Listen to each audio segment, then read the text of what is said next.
Alam nyo ba na kahit 3 followers ka pa lang, pwede ka nang maging affiliate?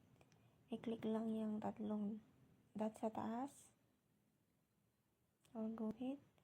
Click ang TikTok Shop, TikTok Studio.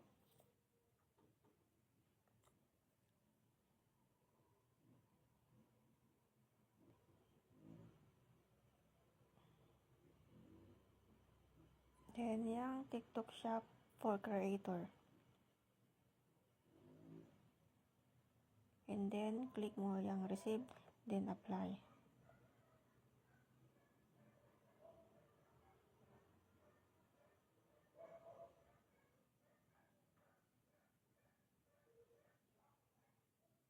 Yan. Share your first affiliate na. Share. Ganun naman po, sana makatulong to.